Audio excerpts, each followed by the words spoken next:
He does his own business, quite a number of them, but he doesn't like talking about them for some reason. He says he wants to keep them very confidential and very private. Ernest, we don't care. What's wrong about that? God is in control. God is in control. Everything is fine. Yes. Just before you joined us, we were having a very interesting conversation about lifestyle issues, relative to what we do to exercise our bodies.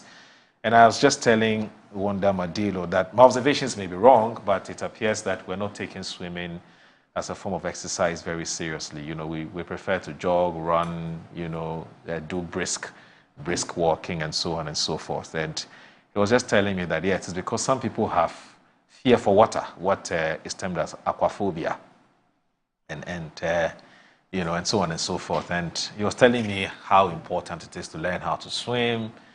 And there are professional, swimming instructors, just like we do when we go to the gym, and I asked whether he could get me a professional female, I think the females do a better job. Yes, a professional female instructor. But that's been sorted. I reserve my comments completely on that. Oh. I decided to recuse myself from entering or into that argument. I don't know what your preference would be. I don't know whether you swim. It's one thing I envy, swimming, because if you drop me in a swimming pool now, a stone will do better than I will. I'll just go straight down to the bottom. You don't know how to swim at all? No, zero. So when you get into the water, you just play? Or you don't even do that at all? I don't have a phobia for water. Okay. I just grew up in an area where there's nothing but it's like not possible. a river. I mean, you're a Ghanaian. You can't have a phobia for water. But there's no phobia for it except that I doubt if I have stepped in the water apart from the one in the bath before. Yes. So funny as it is, it's something that I envy if I see somebody swim. There's this friend of mine from Sugakope. I greet him, Nico. Okay. He's like, he can compete with a fish in the river. Yes. Because he was born, the father is a fisherman, the grandfather is a fisherman. He's a very, very good friend of mine. But he tried to let me learn, except that I couldn't. And I haven't done it till today. Okay. I wish I could, though, because one of the things that one should learn to do is swimming. You know, when anything can happen in life, and you can find yourself in an area where if you are in a boat and something happens and you are like me, then you just send a message home that they should prepare.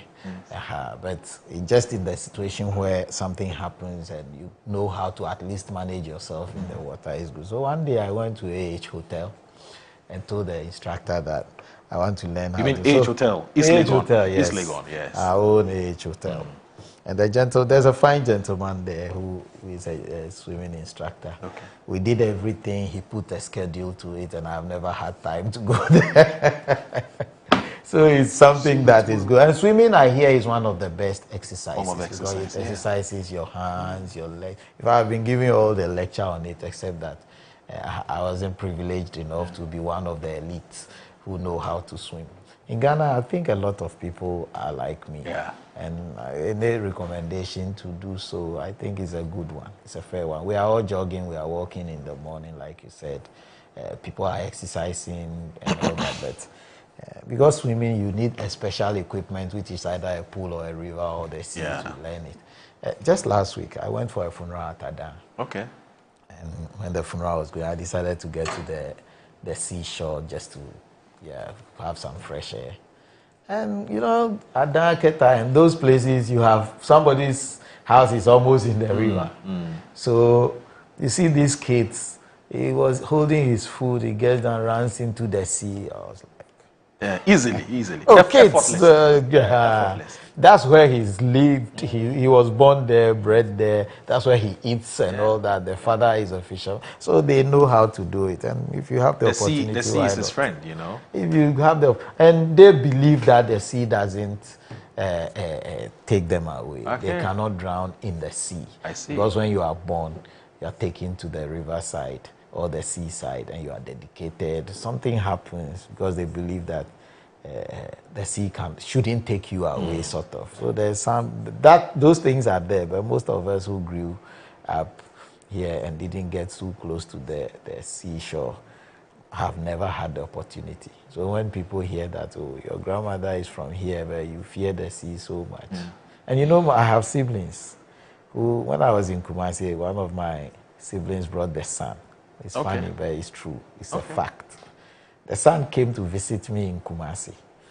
And for 3 days, a guy will not visit the loo. I see. Yeah. Funnily, no apologies. I have, but he said he will go to the insurance. Oh, it's a fact. This thing I'm saying is a fact. So yes. You know how I managed it. It's a fact. So if I do not understand the Ga language, I deliberately said it in Ga because I didn't want. But don't you think that our viewers who don't or can't speak the Ga language will be interested in knowing what you just can decide to say it. But sincerely, we had to go we had to go behind the house. Yes. Somebody's plantain farm. So what you said was that do it. The little boy said he won't attend to nature's call unless. No, he couldn't. He couldn't. 3 days, he couldn't. He couldn't. He would say, I want to, but he couldn't. So we had to take him to the ground, open the ground before he was able to. That's serious. That's serious. But anyway, so before we move on, there was something Wanda Madilo said, and I thought that you would want to have that at the back of your mind. He says that when it comes to generally about life and about swimming, the deeper you go, the nicer. That's what he said. The stories are there. I don't know how to swim. The nicer. But the further you go, the calmer the water is. The waves and all those things are the shore. Okay. So that one is also me. I know all the stories except that I am not it. But I don't know what's I am refusing. You have made a statement, and I'm sharing a very useful and a very relevant information. Moro wants me to understand it better. I don't know what Wanda Madilo's problem is. I'm fine. Moro, you want me to understand it? I prefer to understand the English, the lexicon, and forget about the spirit of what you are saying. So let's go forward. No, but I agree. You agree? The deeper the nicer. But Adi has to draw my attention. Adi, thank you very much for drawing my attention to that. Anyway, so we're going to make some progress now. And so Wanda, you made a promise, prior to the 2024 elections, and it had to do with how you intend to facilitate the entrance of students to the various tertiary institutions. In the beginning, we were not too sure whether it includes teaching, teacher training colleges and so on, or nursing training colleges, and then you had to come and clarify that. And it had to do with what you call the no academic fee policy, and the expectation was that it was going to start, early this year. But due to some challenges, it couldn't. And we've had the Honorable Minister for Education tell us what is going to happen going forward for students who couldn't access, the funds. Now, if you look at today's front page of Daily Graphic, it talks about no academic fee policy. 129,000 freshers apply for grants. So there's something happening there. And we'll do this briefly before we move to some other issues. Now, Kester Abraham Crunchy says that the government's flagship no academic fee policy for the first-year tertiary students has recorded significant progress with 129,054 applications received through the dedicated no-fee stress portal as of June 17. Now, the Minister of Education, Harun Eduso, has announced, addressing journalists at the ministry's quarterly sector, at the Jubilee House last Wednesday, Mr. Eduso revealed that out of the total applications, 107,429 students had completed the process, while 22,592 had been validated for disbursement. Out of 168 public tertiary institutions, 114 have submitted their enrollment data to facilitate the smooth implementation of the policy. The minister's comprehensive update covered multiple areas of government education transformation agenda, including ongoing reforms following the National Consultative Review Forum on Education held last February. The forum, which gathered over 5,000 memoranda from stakeholders, including a 20,000 respondent survey on the free SHS policy, has paved the way for significant policy directions. Key among the emerging reforms is a strategic shift in school placement, where urban centers will transition to day school models, while rural and deprived communities will see enhanced boarding facilities to address geographical barriers to education access. This approach, the minister explained, aligned with the government's commitment to equitable education opportunities for all Ghanaian children, regardless of their location. There's quite a number of other issues that he's raised, but I want us to look at this first of all.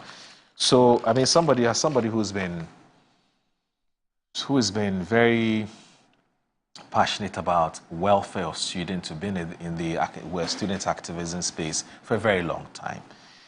What's your view on this matter? Muro, this is a welcome program. We are particularly very excited for this.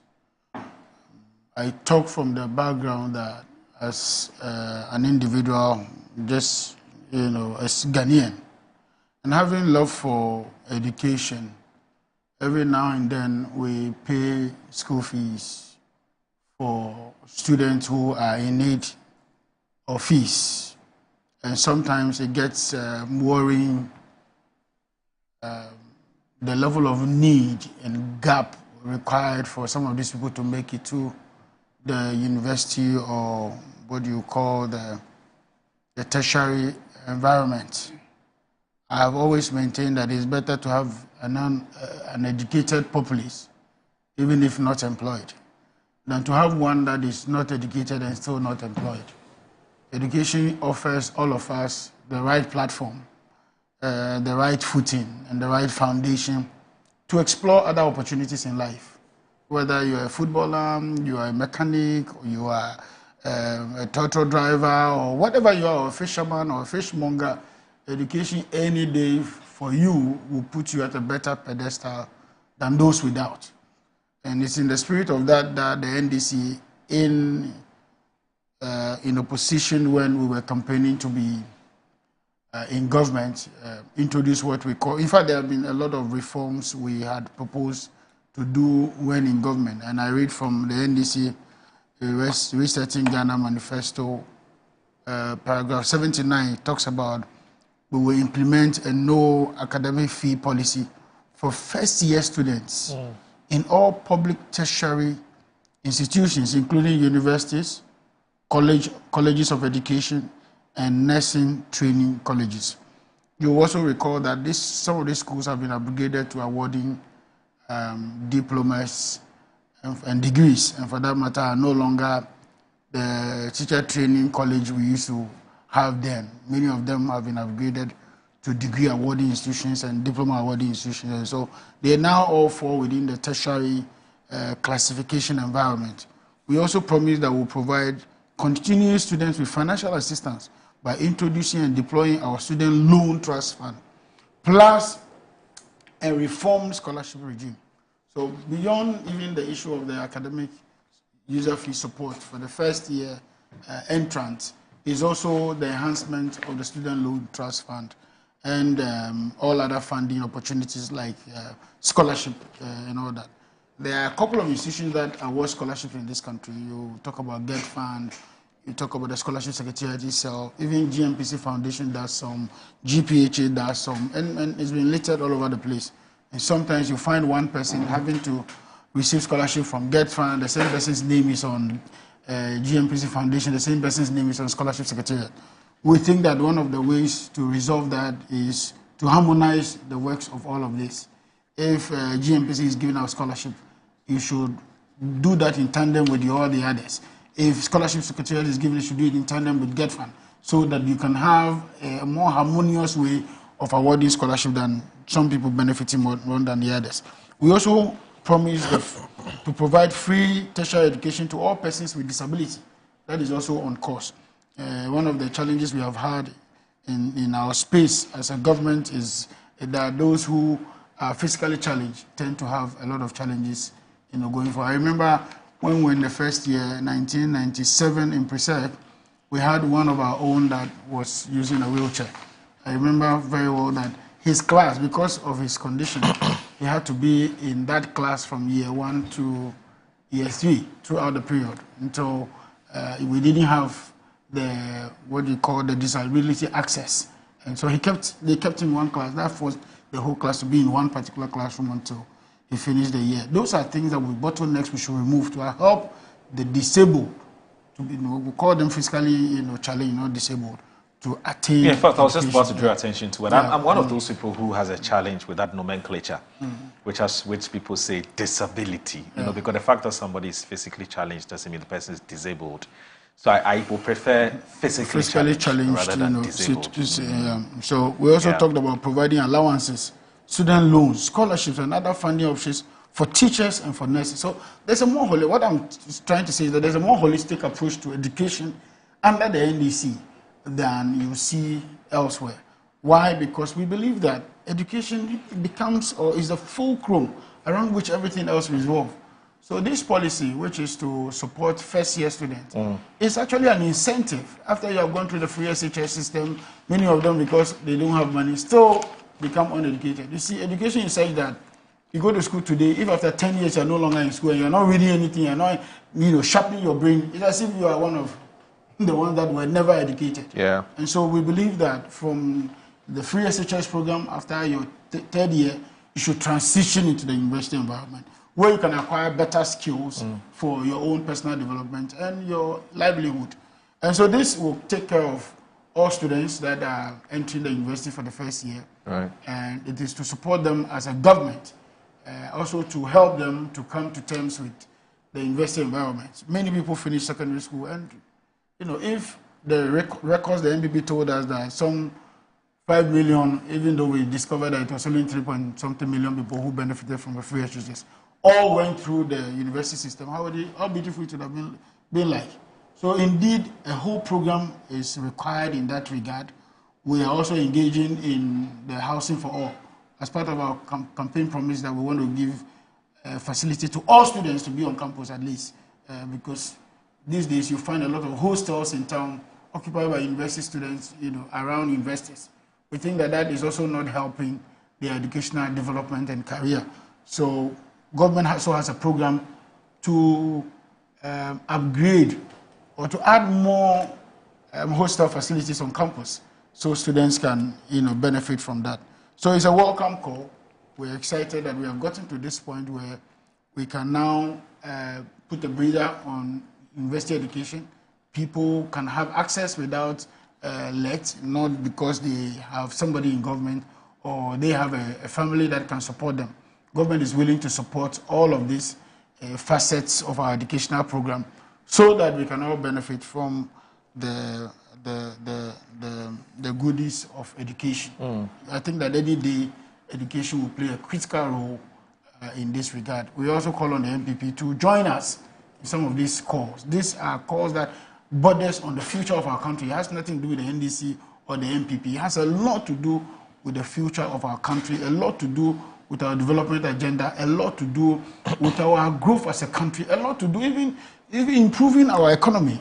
A lot will be dependent on how much literacy we have, how much education we have, how much we can produce on our own, how much we can explore other activities. Today, government is talking about shipping labor abroad and all that. How do you ship labor abroad without training, without education? So we need more of this. I know India, for instance, many years ago when we were growing up, when you see an Indian in this country, it was because of technology, technical stuff. They were always into this IT and all that. Everybody knows them around the world to have made their name in those circles. You look at Chinese, you see that they are very creative. They are always developing something. Their universities are doing something. Their polytechnics are doing something. We need that kind of, what word would be appropriate? We need that kind of agenda to grow this country, so that everybody can benefit from the development agenda that we are, proposing as a country and as a nation and as a continent. Let me ask you this, and I'll come to you, Ernest, but why are we paying fees for everybody in their first year, whether rich or poor. And I'm asking this on the back of the posture the NDC assumed prior to since the beginning of, or the onset of free education. And the principle you have been espousing consistently was that you do not understand why, everybody's child must enjoy free SHS when there are persons who can actually pay. In fact, the former finance minister's interview on another system, on a different media platform, sort of gave that argument you had consistently canvassed. It gave it some kind of an oomph, some kind of a strength, some kind of a backing or support. And we heard former finance minister Kenny Foriata says, look, my child can pay. I can afford to pay my child's school fees. Why pay everybody's? But then went ahead to say that's his personal opinion. And you have often cited that reason to buttress the point you have always made. Why is it that when it comes to this academic, no academic fee policy, you aren't applying that same principle to this particular one and saying that everybody or anybody, every Tom, Dick, and Harry, all and sundry, who wants to access this, apply, go to the portal, apply, and government to pay? Why? No, well, maybe you didn't get the full picture. Okay. First of all, and you want us to compare. So, okay. In the free SHS program, you don't even need to apply. Okay. Once you're in school, we just need the headmaster to tell us that this is number is in my school, and that's it. Yeah. And that's why it's been littered with a lot of ghost names, ghost school names, and all that. The reports will soon be out about ghost school names and people who have benefited, who were not supposed to benefit, including even our program on school feeding. This particular one, you have to apply. Okay. The application makes you take responsibility for what you're applying for. That's why you see they mentioned that 129,000 people have applied for it. There will be some scrutiny of it, because we don't want to have a situation where you are not in the university and you say you are in the university, or you went first year and you are no longer there, or you stopped and then you want us to pay you into your account. That's also the reason why we don't want to pay into student accounts. We want to pay directly to the university, which are largely owned by the government itself. So we can track to see who is benefiting, who is not benefiting. Don't also forget, this is only one in their lifetime in the university environment. So it's just the first year. We're not paying for second year. We're not paying for third year. We're not paying for fourth year. If you are doing pharmacy, which is 5 years, government will not be doing that. If you're doing medicine, government won't be doing that. But we'll be doing for the first entry. It is an incentive to allow students to aspire from the free SHS program to enter the university environment. Fair enough. But I'm saying that if is the part of the scrutiny which you've talked about, does that include whether or not your parents can afford it or not? Is that part of the scrutiny? Well, I don't think we have gotten to that stage yet. Okay, so for now... No, to cure that is that, I need it, that's why I applied. That's the assumption. And if you didn't apply and I'm pushing it on you, then I'm doing something else. But for you to have applied, there are a couple of questionnaires to fill out there that will tell us that, you really need it. Okay. But even if you don't need it, but you are a student, and this is a policy for government, for all Ghanaians, not some Ghanaians, I don't think we will be crying too foul about this. If you need it, you need it. If you don't need it, you don't need it. For instance, if you were in school, which I know that you are financially sound, you may not need that. And you may not even take the pain to go applying. This is the irony of it. Once you take the pain to apply and go through the process, it's a very rigorous process. It's not as easy as you want us to believe. Yeah, I understand. But the rigorous nature of the process, as you just said, is relative to whether, first of all, you're a student. Yes, first of all, you're a student. You must prove beyond all reasonable doubt that you're a student of whichever tertiary institutions we're talking about. And then I want to believe that is for them the most cardinal thing that we'll be looking out for. I'm not sure, from your submission this morning, I'm not sure if the issue of your socio-economic circumstances would really play out, because you said that the assumption which undergirds the university or the government decision to pay, or the university's decision to admit you, would be that once you have applied, it means you need it. And so you would be assisted to pay. Yeah. You get it. And maybe because the government is paying this straight to the university's account. Yes.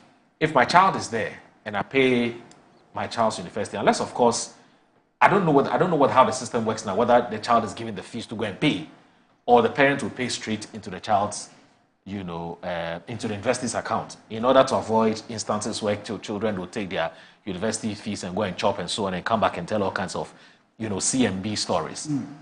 But if it's paid into the students' university's account. It's paid onto your portal, the university portal.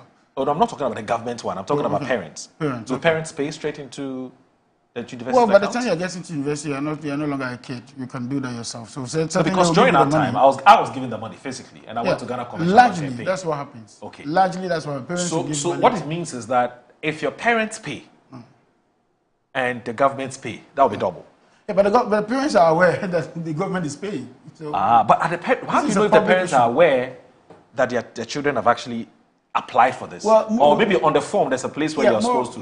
We can get to the details of the all of form that, and the okay. scrutiny. However, what I'm saying is that that's why we're making it public. It's not a hidden thing. Right. And in fact, at a certain stage, names will be published of those who apply, say, University of Ghana, the names of people who have applied, and there'll be notifications. On the form, there's a guarantor, there's also a place for your guardian or your parents, and their numbers are also, quoted over there. Okay. Because there will be a little bit of scrutiny in some of these things. I get it. You can have unscrupulous people get in and pretend maybe you went to the university, your ID card hasn't expired yet, but you're no longer in the university. And it happened to a couple of people. You go to first year University of Ghana, then you jump and go to another place. All those things will be crossed out. We will find there's a proper audit team that is investigating all this, school by school, and then we can be able to arrive at a very decent conclusion. Okay. There will not be any rush in paying this if we are not sure of the eligibility of the person, as it were. Once you apply, you go through the pain of filling all the details, we can be able to trace if you are not qualified or qualified otherwise, and all that. So we can avoid all these other issues that come up with such policies. Okay. Now, I did some small maths, small arithmetics when I looked at the number of people who have applied. So 129,000 applications received through the dedicated No Free Stress portal as of June 17, which is 3 days ago. That's Tuesday. Today's Friday, so Thursday, Wednesday. So that's Thursday. No, Wednesday actually. No, Tuesday. So it's at the Ministry of Education are going to do. So addressing journalists at the ministry's quarterly sector update at the Jubilee House last Wednesday, Mr. Idris revealed that out of the total applications, 107,429 students had completed the process, while 22,592 had been validated for disbursement. Now, so what it means is that out of the 129 who have applied, the validation process. They've only been able to validate 100. But if granted that all the 129 would be validated and so on and so forth. So this year, there's 452,000. Oh, sorry, it's actually 156,294 students who have graduated from SHS. From SHS and are actually going to tertiary institutions. So if 129,000 have applied, that leaves us about 27,000 thereabout who haven't applied. Are we to assume that these 27,000 are not interested? Well, not necessarily so. Some people after secondary school go into other vocations. Okay. And maybe to training, artisanal training. Okay. Some have even left the country. Okay. As it were, some have even passed on and all that. So certainly you don't get the same number. Okay. There's always a difference of those going to the tertiary institution. Some also have delayed, admissions. For instance, I finished 99, I went back to university only after 2003 or so. So certainly you won't have everybody cross over immediately. Okay. But this again is a reason why we want to have them go on quickly. Because you see, the earlier you get education, the better for all of us. Once the foundation is good, you can achieve anything. Many of us just left the new Aflawe and came to Accra. After secondary school, we didn't go back to the village because we had enough education. The training, the Presbyterian training I got in Precedent was good enough for me to survive in Accra. And so we need that survival instincts through the impact of education. Then our country can quickly develop. Okay. All right. Ernest. Oh.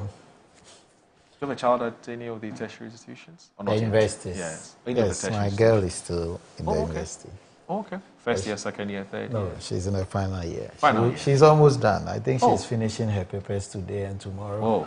She said she'll be home by Sunday, so You do a party for she's her. a big girl now. She missed out. On this? Yes. Or you would have paid for her? Oh, we have already paid, so. Unfortunately for me, my boy and my girl, they both missed free SHS. Oh! So I have to pay all through. He's a rich man. No, without it, we all came through the difficult way and we are here. Yeah. That's why when free SHS came, you know, I was one of the ardent supporters here in this very room around this table. I've always supported it because I myself, I know what I went through even at secondary school and up. It's not easy. And then I know people who are now great, big guys, who were my mates, my schoolmates and all that, who came from places. If you say they should have E-blocks and things before they went to school, they wouldn't have been here. But they are here. I went to the Mayan Krobo Secondary School, Makosek, in Odumasi. And when we were moving there, we moved from the old Presec building. Yeah. That's where the school used to be. And we had to move from the old Presec building into the new site. Oh, okay. And the new site had one science block and one classroom block. And we had to manage and stay at the old site and converge at the new site for classes every day and all that. And it was hell. Yeah. But that's how we arrived here. So I always, one day, let me tell you the story before I begin. One day I took the reason why I support these free education things seriously. One day my son was misbehaving, so I put them in the car, drove them. You know, we were then staying at Spintex. They thought life was all about Spintex. Drove them, showed them my old site, and drove to the school and told them this is where my secondary school was. And about 40 to 50% of the time I was here, we would walk from the old site to the new site. You know what my girl said? That is not possible. This is a total lie. Nobody can do that. So that's how. So as for me, personally, He doesn't believe it. I have a friend called Boya Linko and all that. We know how we came Life here. has, you know. So when they talked about free SHS, do you know why I'm telling you this story? When we were struggling through school and our parents have to struggle and pay, we had cocoa scholarship for cocoa, and my grandfather has cocoa, massive. But I never benefited from cocoa scholarship. There are people in Accra. There's this boy, I don't want to mention that, in fact he has passed. His father too has passed. His father was one of those, the kind of despites and things we have today. His father was one of, if I mention the name, it's a popular name. But he was on cocoa scholarship. So when Ken Oforiatta's statement was published then, I said, look, the bursaries, the scholarships for needy but brilliant students, the Get Fund scholarships are enjoyed by people like us and the Ken Oforiattas, and the poor people are still paying, unless he has somebody to advocate for him. That's why, as for me, I said, if it's a government policy and we are taking taxes from the people to pay, let's pay for everybody. If, for example, we are using the Ken Oforiatta example, that's why I'm making specific reference to him, not with any bad feelings. But, for example, there is a Ken Oforiatta or there is a Moro who can afford to pay, support other people. Let's all take the global one, the government one. And then, if you are going to see your boy or your girl in school and you have 10 bags of Gary to donate to the school, I believe that one will do us a lot of good than saying we should pay. And Moro is better connected than maybe me, so Moro's child gets that needy but brilliant student's scholarship. And my child, or the woman who sells in Cartier's child by the roadside, will pay. So that is it. But you see, the NDC has something. They told us, in fact, when my brother was just speaking, he made a statement that quickly I took the pen and wrote it, that they were going to establish the the loan trust, and then it will be disbursed. But the loan trust idea came up when I was a member of the Get Fund Board. Do you know when? 2005. So that was when SNIT was having challenges, and we had to fall on the Get Fund. But the Get Fund was established also with a history. That there was a point in time when we had challenges financing education, and we decided to tax the people a little on VAT to finance infrastructural development. And the next challenge that we faced then was faculty development. So part of the money was also to go there. Then somewhere along the line, we started financing the scholarship secretariat and all that. But the student loan trust was to save SNIT, because there was a time, if you remember, just before Rawlings left office, there were issues with SNIT. There was so much noise.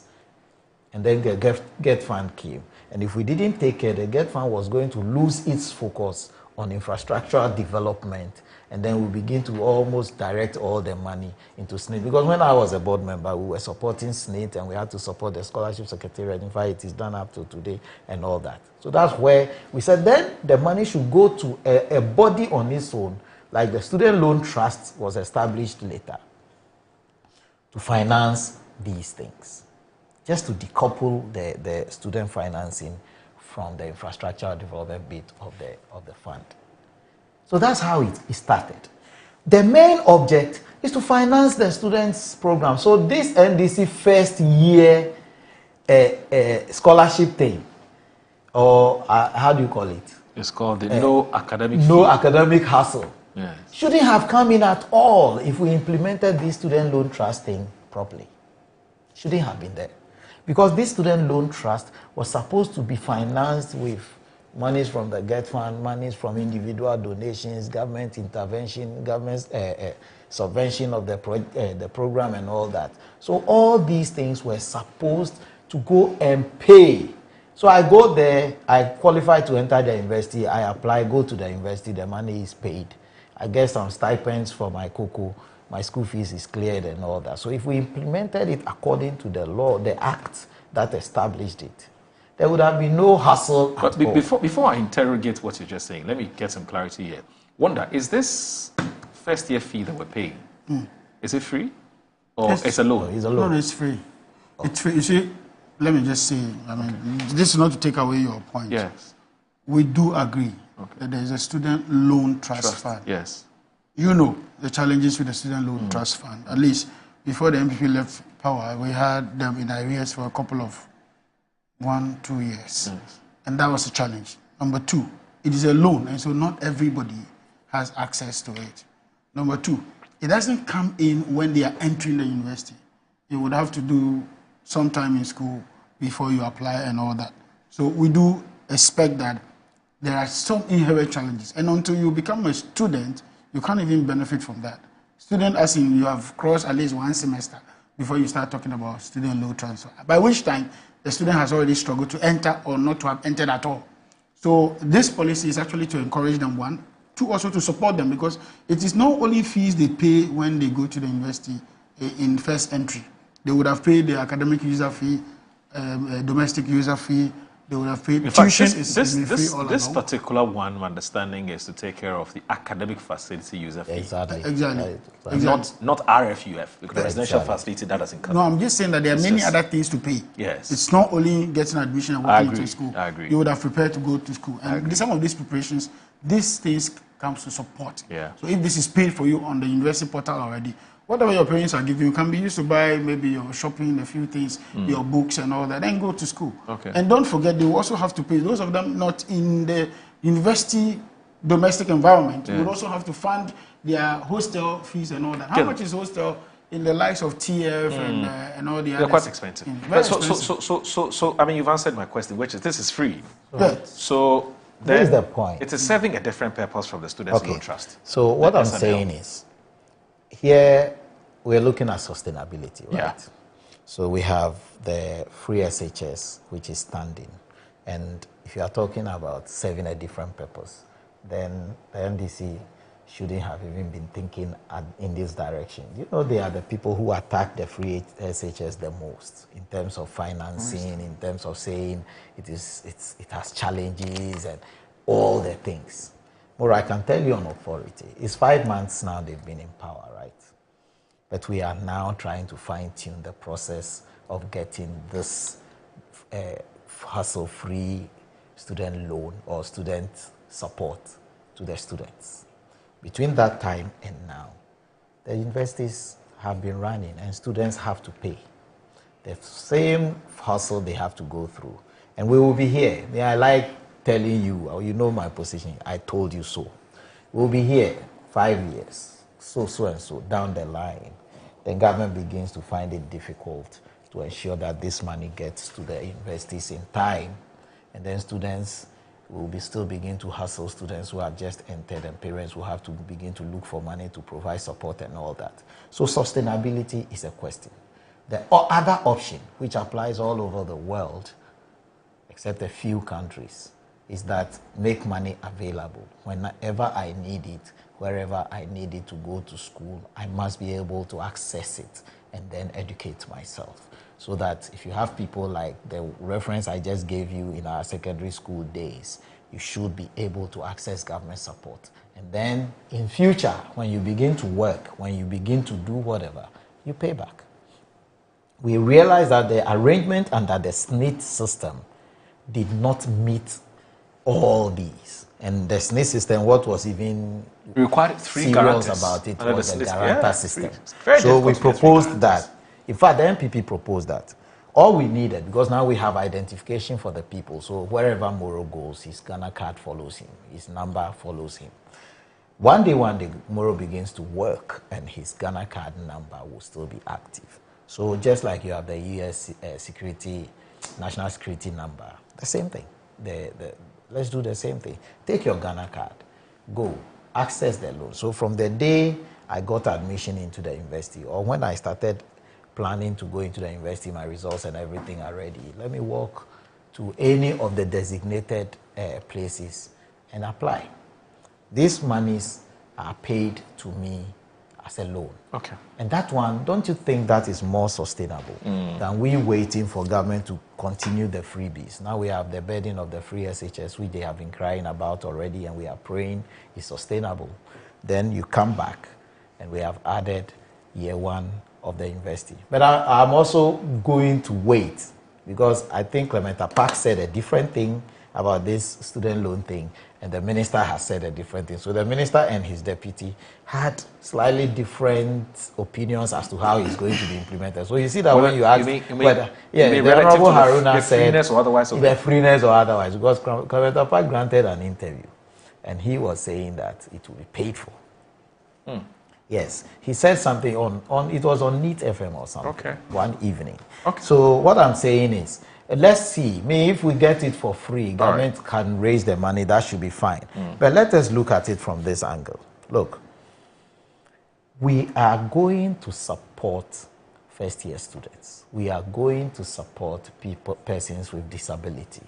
We are going to support, there was a third group of people I've forgotten. Disabilities, and then persons with disabilities. The loans. You mean the physically challenged people? Yeah, they are the same people. Okay, so let's say these 2 people, and they go. Are we able to sustain it? The school fee itself, the fees, I don't know Legon this year, but let's say the fee is 2,000 this year, or 3,000. For years, it's about. And the hostel he just referenced is 8,700. Yeah. So I come back to him on their attack on the free SHS. And that's my reference point. The attack on the free SHS. You have everything. Tomorrow, you remember our conversation on this free SHS. So the parent is paying 8,700 for accommodation alone. Some are getting it for slightly less. Yes. For a year. Some are getting it slightly less. Some are paying the 5,000s, and fortunately, if you can manage the not so good ones, you will be within your 3,000, 4,000 one. But if you are where my girl is, it's per semester. So every semester we pay. You understand? The universities, if you get the mainstream university hall, then you are blessed. You are in heaven. Otherwise, you have to go to the private ones. So what I'm saying is, if the government says, I am taking the stress off you, but the government is taking the 2,000 and the coins one, and the parent has to go and still look for the 8,000 plus 1. What's the level of the help? And that is the same. That's why I'm referencing the attack on free education.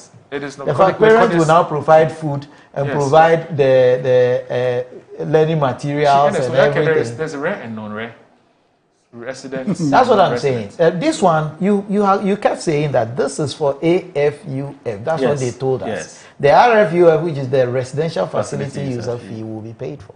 Yes, by the parents. And that's what you're talking about. That's the 8,000. That's what I'm saying. That no, the universities don't pay 8,000. Like if you happen, if you are lucky to be in the universities it's much hostel, then you are in heaven. Exactly. Then you land in the private hostel, which is the majority. Yes. And you are in trouble. So the point I'm making is, when government policy is to come and support. Look, I opened. I'm ending there. Okay. I see you are getting ready. I opened the constitution. Okay. And then I was trying to check Article 25, what it actually said about this conversation we are having. And that is under the rights of education. So it said all persons shall have the right to education, to equal education opportunities and facilities, and with a view to achieving the full realization of that right. It went and spoke about it. Now, what will curtail the achieving of this right we are talking about? In Ghana, the biggest is not the food they will eat. The residential facility has been a big challenge because people enter the university, they don't have money to go and rent a hostel, or they don't get a hostel and they go back home. It's happened over and over again. That's what occasioned the building of these private hostels in the universities under His Excellency President Kufuor. You understand? So what we are saying is, if you are helping them, then think holistically and help the people properly. Because it's not everybody who is like the people sitting in this room around this table. I think this, and let me just my concluding remarks before we go ahead. You are raising legitimate issues, but I think that the issue would have been better appreciated, and it would have been richer, the conversation would have been richer if we had data. What are my data? For instance, we need to understand how many people would get, the traditional university accommodation. So, for instance, if you take the University of Ghana, Legon, Equiafo Hall, Commonwealth Hall, Sabah Hall, Volta Hall, and so on and so forth. Available. Yeah, that's what I'm saying. No, we're not using it now. I'm not saying it's not. Okay. We're not using it for our conversation. Right. So if you say 10,000 people, how many people are going to get a traditional accommodation or the traditional halls? 1, 2. How many of them are going to be non-residents? Some of them don't live far. I mean, maybe Medina, Denta, maybe I would trust, it's not a problem. That's the point. That's the point I'm making. So government pays your 2,000. Yes. And you have to go and look for some 4,000, 5,000 facilities. And there's a third. And convey, what? No, I'm saying that some of them actually live not far from the universities. Oh yeah, like you said, I know people staying in the Medinas and things. Yeah, so they live with their parents, so they don't have. No. How many people are living with their parents? How many of us have our children in the universities close to us? No, I get it. But the point I'm trying to make is that how many people, for instance, don't live far from the university, so they can sit in they their are in the minority. And then the traditional halls, and then how many people have to, rent. The point I'm making is, the point I just made, maybe you didn't get me right, but the point I just made is government has taken the small punch and left the mother to go and look for the bigger punch. Yes. And that is the problem. Why didn't we rather come here, try and augment what the Student Loan Trust is doing? And the Student Loan Trust's money is the money that the disbursement of the funds to the trust. Okay. That's the problem. So for now, the ship has already sailed. Let me provide some. The ship has already sailed. The policy is in motion. So the point is, we are paying the 2,000, and still you say no hassle. No hassle. But the mother is going to hassle to get 8,000. Let me provide a little. Let's do this quickly. Let me provide a little information. First of all, when I started talking, I said there are a gamut of issues to resolve the university education. One of which is paragraph 85 of the resetting agenda. You will read here, implement a bed for all program by building on campus affordable student hostels and expanding accommodation facilities through private partnership and with universities. So we've been doing it already. You are not. My problem with the NDC is you claim that you are now going to do it. Since President Kufuor insisted on this, it's been happening. You just give me 1 minute, and I'm saying that even the current hostel facilities on campus is not enough. Yeah. It's the reason why somebody will go into the Evandis and the TFs and all that and all the other places. Sometimes it's an issue of choice. Okay. There are people who might naturally have gotten the usual government, university accommodation, but will choose to live in a more luxurious environment. Very understandable. So there are people also like that. There are also people who did not get the opportunity and are in that environment. Now, it's better, at least, if I give you a little of what you owe, is it not better than leaving you to struggle it out all throughout? No. Number two, this is only a once in a lifetime thing in the university environment. I mean, university for the 4 years. Government is doing that only for 1 year. Why burden them with loans again? I used by this saying that this should be given to them as loans, which they cannot pay. My smile, I think you have just entered my head. If you were making these arguments about 1 year ago, I would have agreed with you. Okay. But no. My point, the point we have we are ending here. Yes. The NDC has so many things they claim we are coming to do.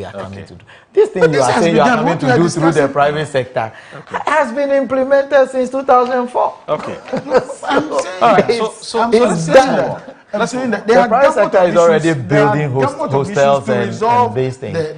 One of them is not private sector building accommodation. But we didn't say just private sector. And also with the private sector. And also, government leads the way. Majority of the hostels on campus, in fact, the bigger ones are actually government owned. Apart from the G. Nelsons and the Hillary Liman and Co. So that is the point. Those were the private. So you are owned ones. So you are going to build new hostels. Traditional, halls are for government.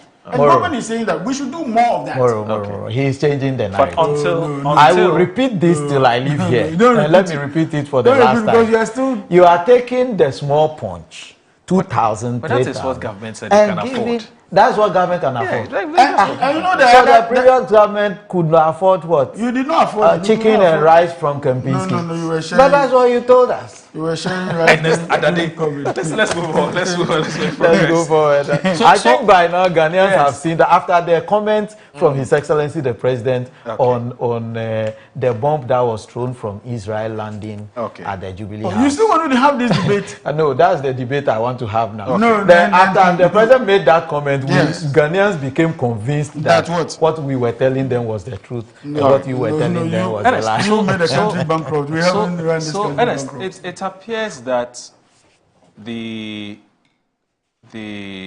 flag bearership race in your party is heating up. It's getting and it will be hotter. It's just a beginning. Yes, it will be hotter. Yeah, it will be hotter. But where do you personally belong? Oh, why should I declare it yet? Have you declared? Have you decided yet? Well, you don't have to declare.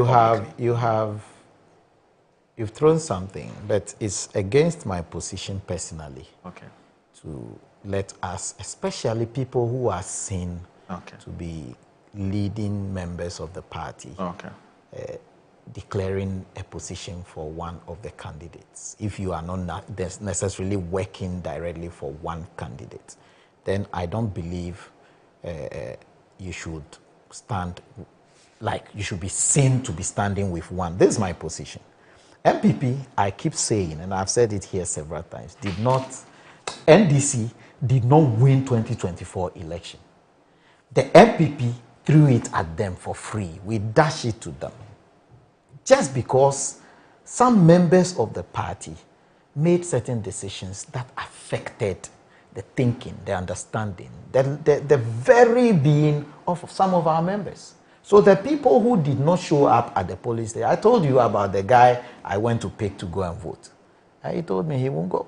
And I said, Johnny, let's go. I was telling him, he said, oh, you know Mr. Dade's house, right? There are plenty of rooms. When you follow him and you go and vote, go to the house. I'll bring your bag there to you. He was telling the wife.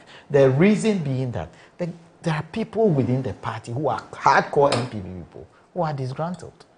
And some of the reason would have been because somebody thinks somebody is twisting somebody's arm or there is an allegation of an arm twisting. Now, if we want the people to have confidence in the leadership, let the leadership be as neutral as possible and our people will go and vote. If they go and vote, assuming 2024 they all voted, NDC will still have lost by 400,000 votes. 400,000. So I am saying that... Before you even proceed with this, I was actually building the the premise for our conversation about the New Patriotic Party. You've taken one angle, which is fine. I think it was based on the question I asked. It wasn't meant for you to answer it now. I don't want to. But you do know that a few decisions were made 2 days ago or so here at Alisa Hotel, where there was a National Council meeting, and among the decisions that was taken was that 31st of January next year, you are electing your flag bearer. And also there have been a few suggestions as to which would have to be affirmed by the National Council again. And that has to do with a proposal for an expansion in the electoral college of your party. We're told electoral ward coordinators and at the electoral ward, at the electoral area coordinators, and also at the police station level, there's going to be some kind of an increase in the numbers. Now, you know that this announcement has been greeted with all kinds of mixed reactions. Some say fantastic idea, some say they have an issue, they have some reservations about it. And then a day after, we see some number of MPs, we're told about 60 of them or so, who went to visit the former flag bearer of your party, the former Vice President, Dr. Alhaji Mahmoud Bamia, to sort of, show their support to his bid to become the next, flag bearer of your party. And then on the same day, which is the same yesterday, we're told a number of MMDCEs also went to Kennedy Japon's house. I believe it is his house or somewhere, to wine and dine with him. And we've also seen Dr. Brian Champon, who has been speaking all manner of languages and putting it out, short skits here and there. Not a skit, but short videos. Yes, so far he's spoken Chi, he's spoken Ga, he's spoken Ewe. And he's put it out there. They are all Ghanaian languages. Yes, Ghanaian languages, yes. Ghanaian dialects, actually. That's what I should say, Ghanaian dialects. And then we've also seen Dr. Yaduchum. He also released a video yesterday. He said he's a man of the moment. He has what it takes to lead the MPP into the next elections in a successful way. And we also do know that there are others like Mr. Boache Jaku, the former energy minister, who's also shown some interest. And have I left any other names? I guess those are the ones that have so far shown interest. So Kennedy Japan, Dr. Brennan Champon, there's quite a number. For now. Yes, we'll treat it as rumors. So about 5 people. Sorry? The former energy minister. Yes, Boache Jaku, I mentioned his name. So about 5 people or so whose names are out there publicly, and they have told us that they are interested. Now, if you look at today's daily guide, it says MPP flag bearer race begins, and the story is on page 3 of today's paper. It says the race for the New Patriotic Party flag bearer slot has begun in earnest following the announcement by the party to hold its presidential primaries on January 31, 2026, ahead of the 2028 general elections. Although speculations were rife about individuals within the party gearing up to contest the flag bearer slot prior to the National Council meeting, the announcement of the date for the presidential primaries by the NPP's General Secretary Justin Kodia Frimpong last Tuesday seems to have opened the way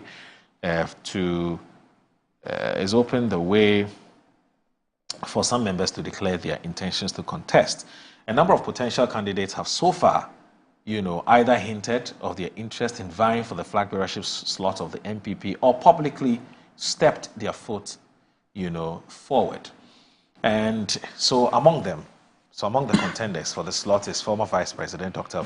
Mahmoud Bawumia, who was the presidential candidate for the party in the 2024 elections. In the last NPP presidential primaries, Dr. Mahmoud Bawumia defeated a field of 3 other candidates, including Kennedy Japan, the outspoken former Central Member of Parliament, Dr. Uswe Yakoto, a former Minister for Agriculture, and a former Mampo MP, and Francis Adaidimo. I told Adaidimo will contest again. This will be about his 5th time. Yes. Maybe he may be 5th time lucky. You never know. You never know. Yeah, he's been contesting in all the elections. Anyways, and there's Dr. Yaduchum, who we're told is one such individual who has officially expressed his intention to contest for the flag bearership slot, is a former Education Minister, Dr. Osei Educhum. And then you have Dr. Brian Champon, another stalwart of the party, former Minister for Agriculture and current Member of Parliament for the Betifi people. Dr. Brian Champon also recently announced the formation of an exploratory committee to assess the possibility of a bid for the New Patriotic Party's flag bearership. And then there's Kwabena Japan.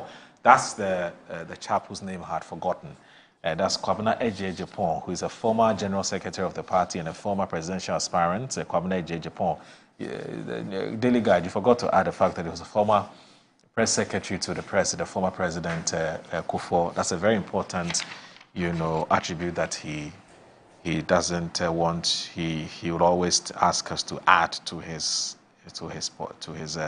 profile. So this is how the Delegate, has captured it. Now, even when it comes to the 60 MPs who visited Dr. Mahmoud Bawumia, some people are contending it and they're saying it's not true, and but only 28 people, some say 35, some say more than 60, and so on and so forth. There's been a lot of debate on social media, but for me, that's not really the thrust of my argument. The thing is, people are lacing their boots, and people are taking sides. So you realize that when you raise the issue, I told you, it's going to get heated. Yeah.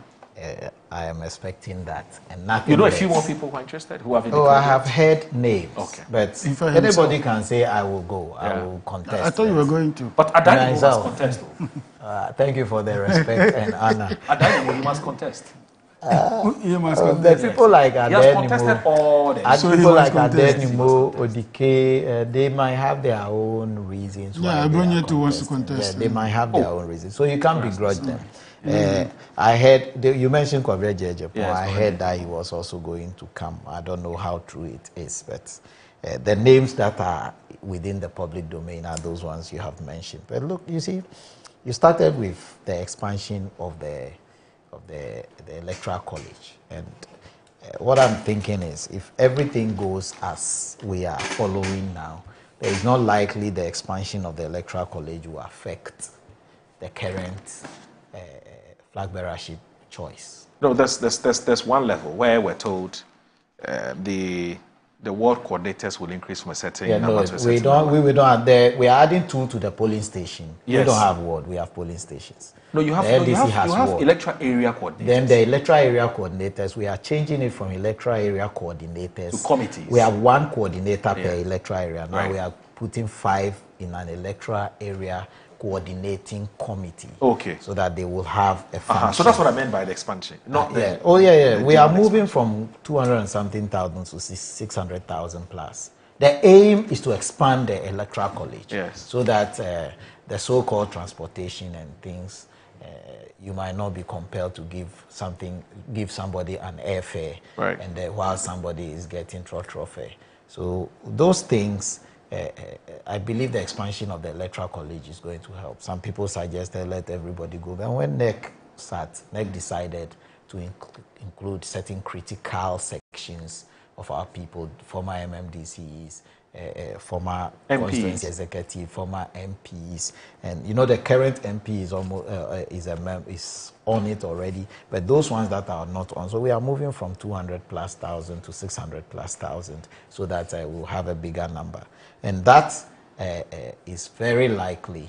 That is very likely to miss the 31st January date for the flag bearer selection, if that is what we are going to have. So it's early days yet. Everybody is speaking. People are expressing opinions. At our extraordinary Congress, this thing will come up. People may raise their issues. I mean, what I like and the advice I give everybody is that the appeal is the division will not help anybody. The acrimony, attacks, fighting will not help anybody.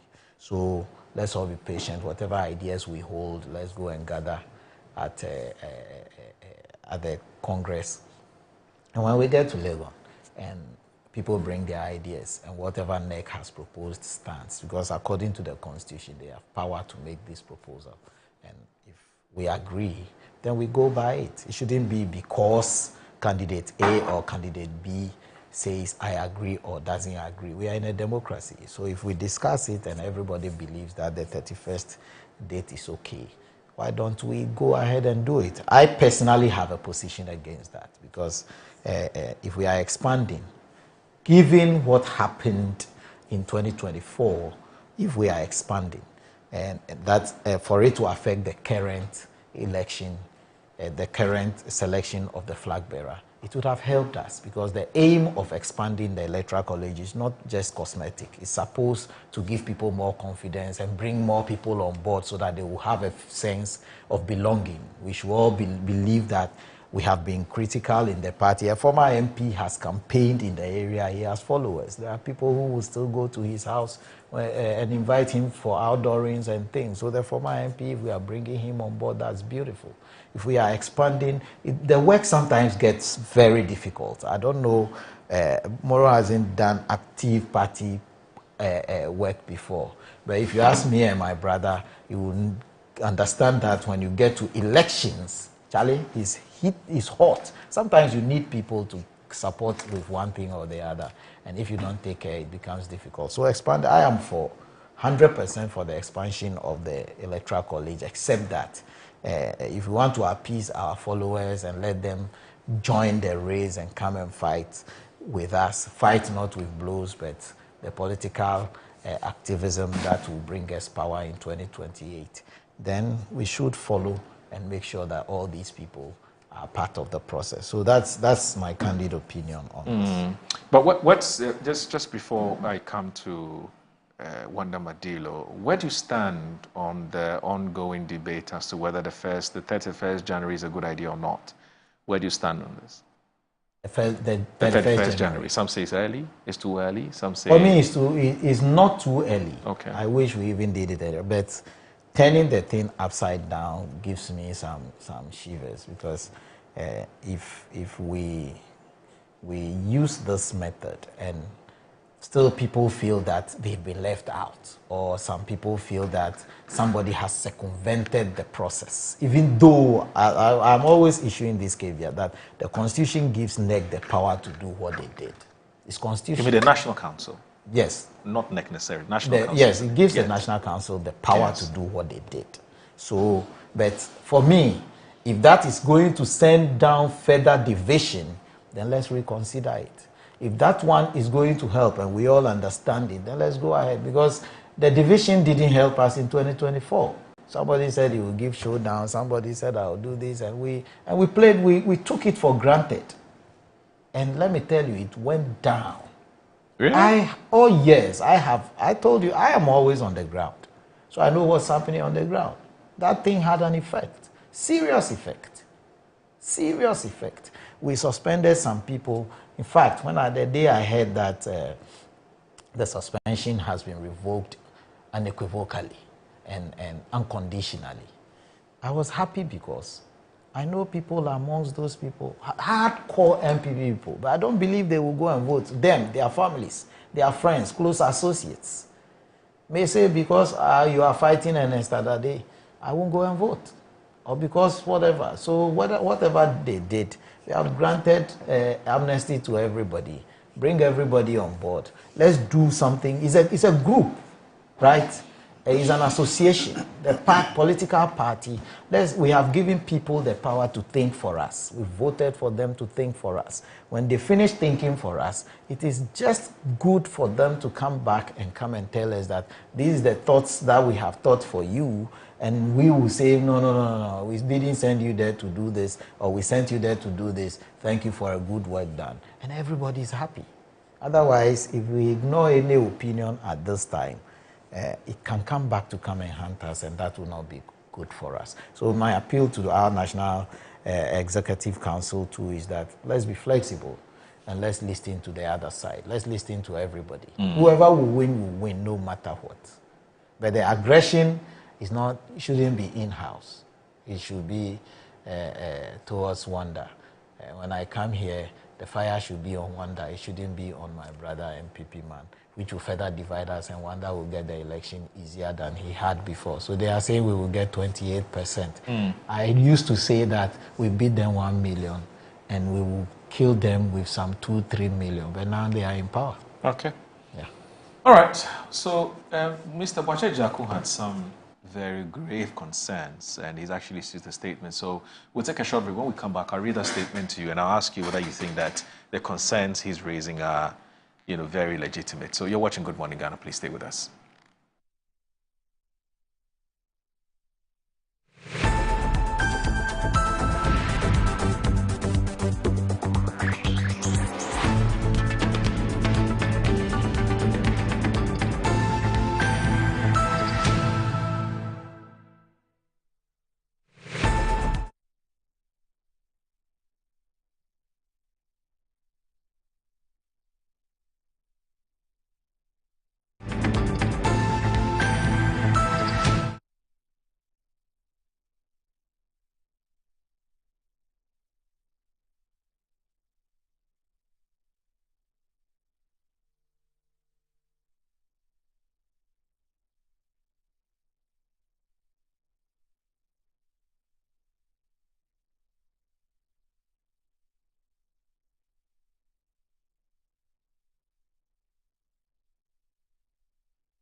You were advised to resign. Asked to resign. What was the reason? Well, it was all over. Sometimes, I just wash it off my back. It was all over Mary. So, Obekaya, your position. Yeah, Mary who did the power. In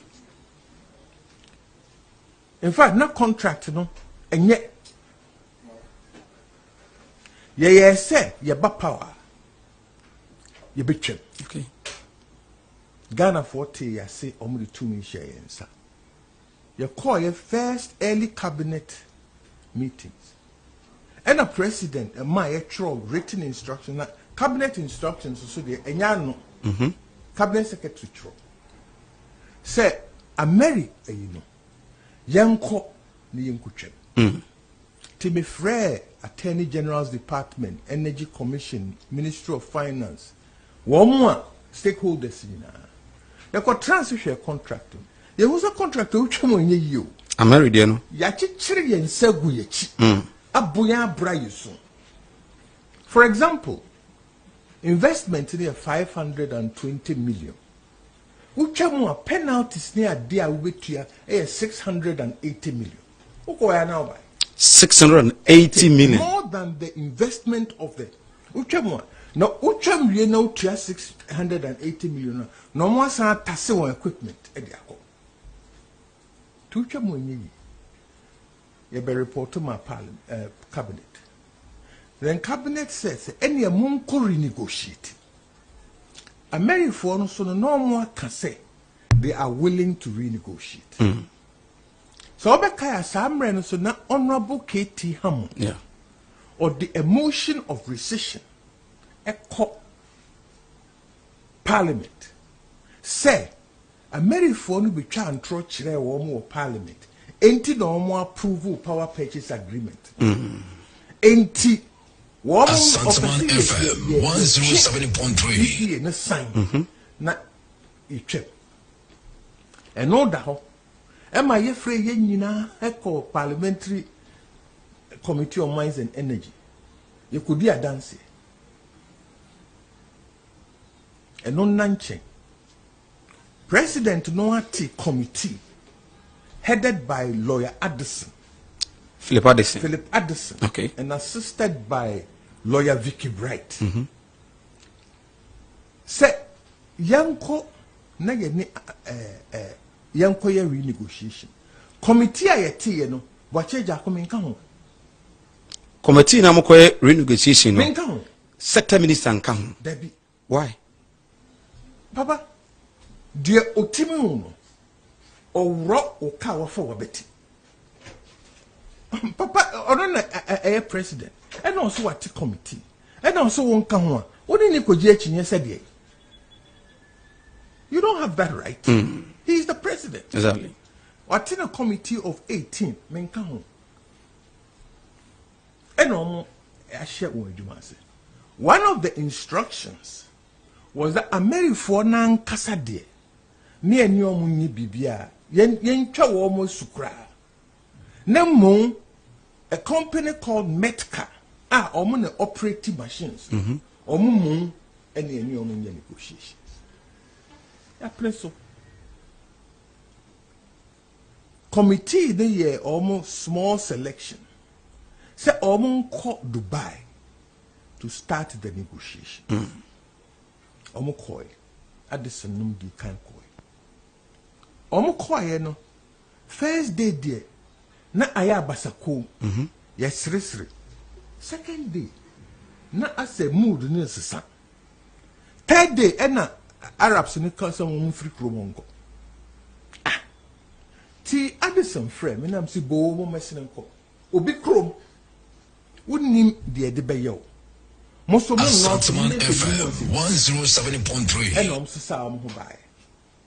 Omo buy no and me bo president amane and me ko national security minister said the esini enti negotiations no yentwam ne yenye no hostile investigation. Okay. Am I far an international investigations company A from Kroll and Associates. Crow, yeah. Kroll also started a produce documents, a three cinema. Committee in come. There set a committee terms of reference. Or more young which one. Na answer na way na eba. Me ho yan come the two documents be by. Yura Gabi Ochredako.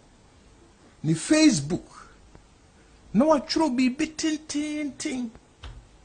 Say me so ni majuma. Gabi. Na president na me pedi. Na me share be free Akufo-Addo ho. Or no, even though not a president didn't or some kufo. Okay. Into me share a Akufo-Addo example. Na me share so nyemejuma. Ase na Manase Azuri. Ono so be postal say the Gabi kanu ye no kwe inti ye nyimedi. Okay. This was in July. Man carry. Wayna ye dia kono ye ba ye ko ye ba. Na me call conference bi o Houston. Energy, oil and gas conference bi o Houston. Me go through airport. Santaman FM. Emails. Gabi Ochredako. Okay. Ne complain say what try so be frame me na me fi no. Na didn't na ono frame me na me na say masa me to play me in course. Oh, I didn't know that. Anyway, was sending me documents. Santaman FM 107.3. We through the hotel and I may be a document. Santaman FM. Say committee president ati omu yo mujuma. Gabi so akofa another law firm. Any woman negotiations for. Omu negotiations for. And na omu negotiations. And was sending me contractor or no Crawford no akoye no. Gabi Ochredako and Crawford akoye. Akoye no. Something banyere. And I may be sad say, Papa, on what authority? And what could this say to me?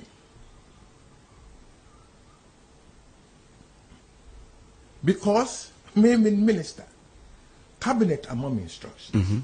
Ye did cabinet instructions. Into dear panty and a war fetchly akoye sadiwe. Now in any case, I said say I only take my instructions from the president. Mailer response or demand and say, what makes you think you're my boss? What makes you think say your boss doesn't know about this? And I'm a calm and tune. Inti me back and I'm called president. And I'm the papa asemwesi. And I'm a born money. And will be Sam said, dear in the what contract no Gabi no acquire. Me sha men pencil. Nam so near the authority I declare sadia. Any Gabins. Santaman FM 107.3. Cabinet instructions say dear mamina. They are all being violated. Near Mary near new negotiations. A metka. Instructions say convert this thing from an emergency power agreement to a standard power agreement. Okay. PPS emergency, which is 5 to 7 years, or standard 15 years. And to say instructions say a standard agreement, that means we are looking at 15 years. The only 20 years. So no. Instructions say, "Nye Ameri any oni omusi ye ejuma no. Nemo metka."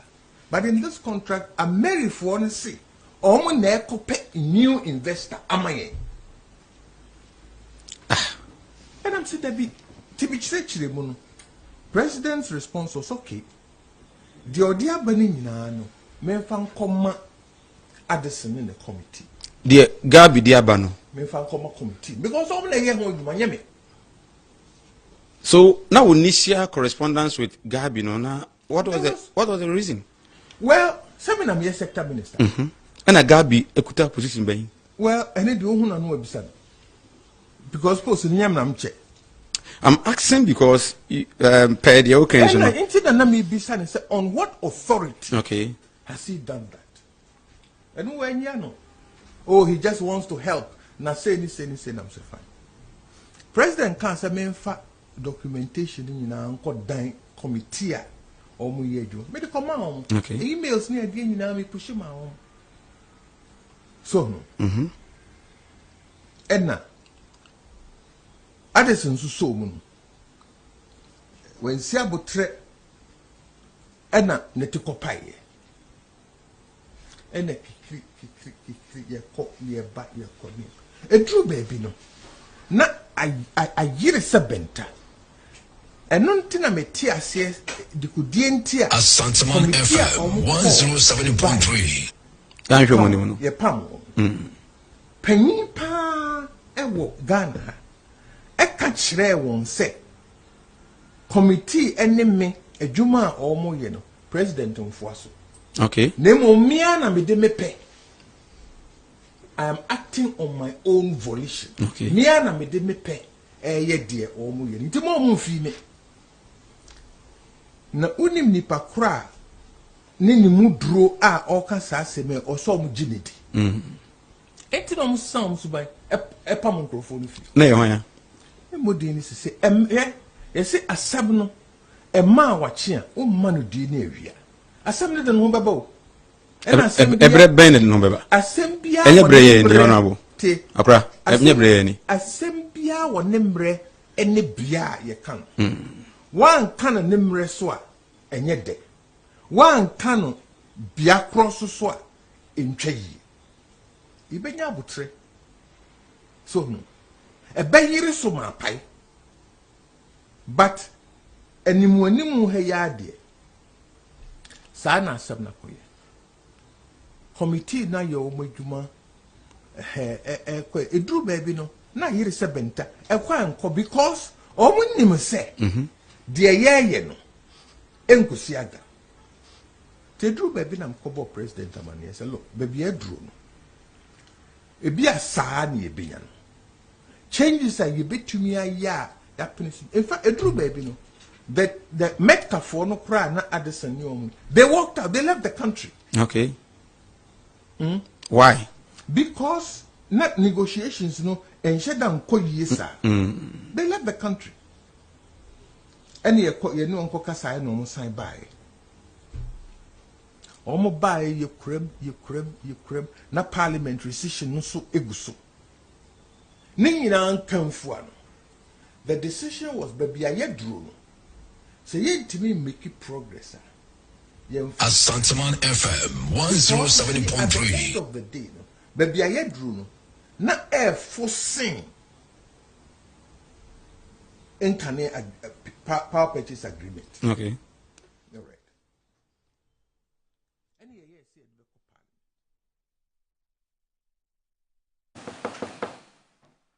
Wow.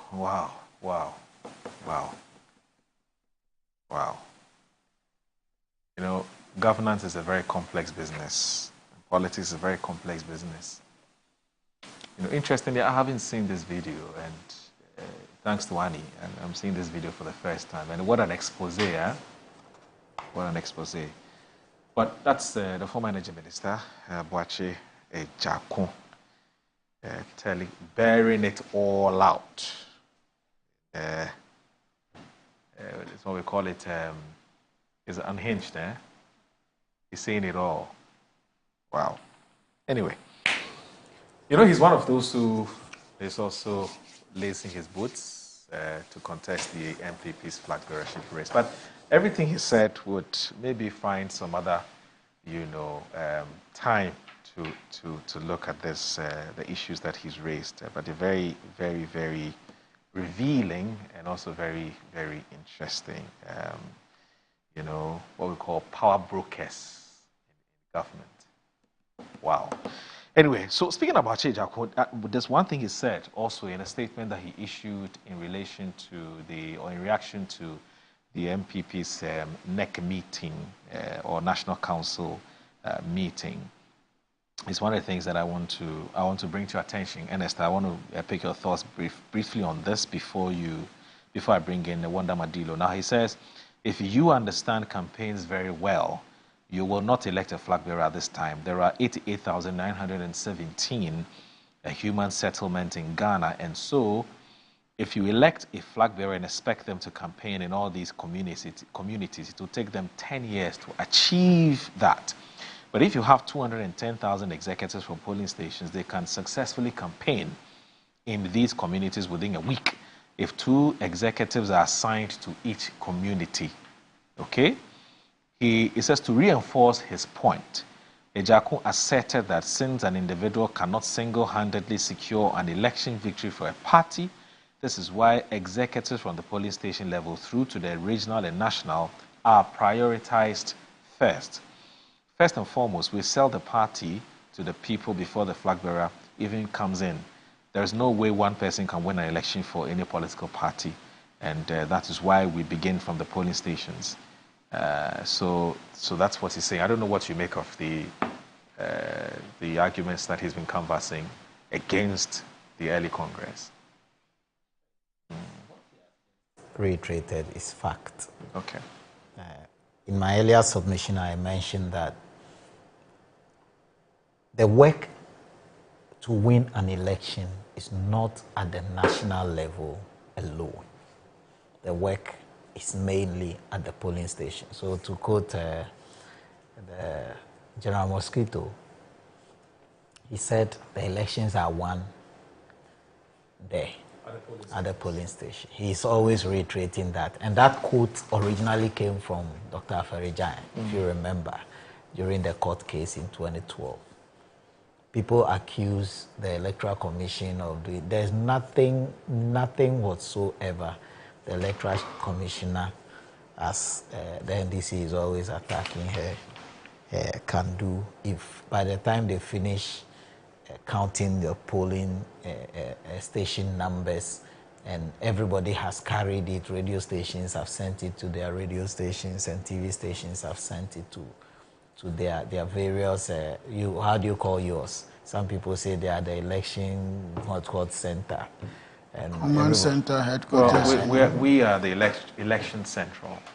Central. Yes. Yeah. Somebody says center. Everybody is saying something. Yeah. People have different things, but but the action actually happens. And then you have the numbers direct from the polling station, and you have collated, and you people are providing your how do you call it, provisional results because it's not been confirmed yet, and then Electoral Commissioner will sit down there. That's why he had Ignite. It's not easy. We prioritize fact over speed. Just to buttress the point you made. I know you are blowing your own horn. You have to do that anyway. But you are good.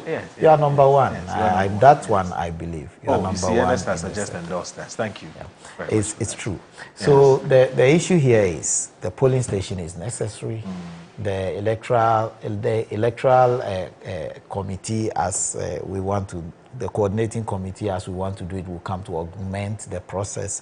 So I also believe the structure could be built.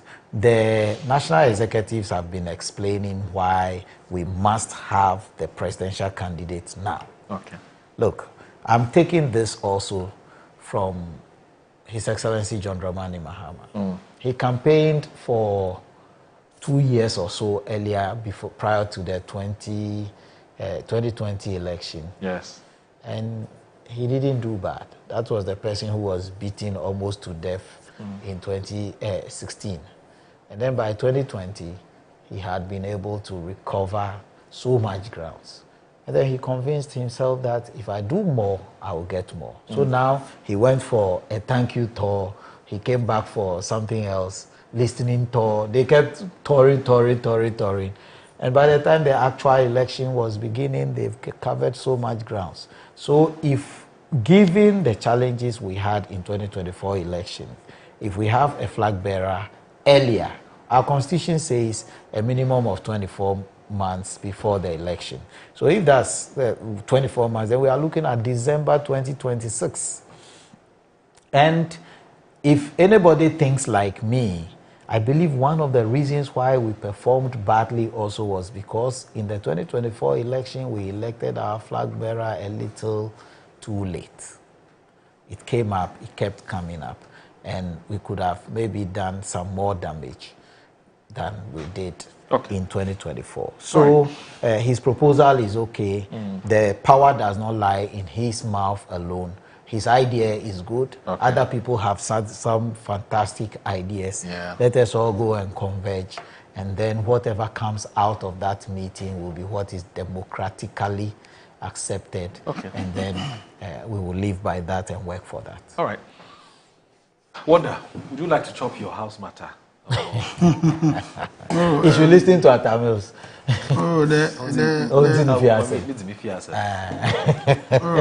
Yes, to be fair to the MPP, yes, I think they lack the leadership, and that is just being charitable to the MPP. You know, and I can give you a history of when they elected their flag bearers to almost all elections. From 92, for instance, Edubohin was elected in 1992. You know, the election was in the same year. John Kufuor was elected in 1996, in the same year of the elections. 1998, President Kufuor was elected, and then he contested in 2001. So that's 2 years before the elections. 2007, Donaldo himself was elected, and in 2008, the election came on, which he lost. 2010, Donaldo was elected. The election was in 2012, 2 years before the elections. 2014, he was elected. The election was in 2016, which he won. In that election, I think he went unopposed.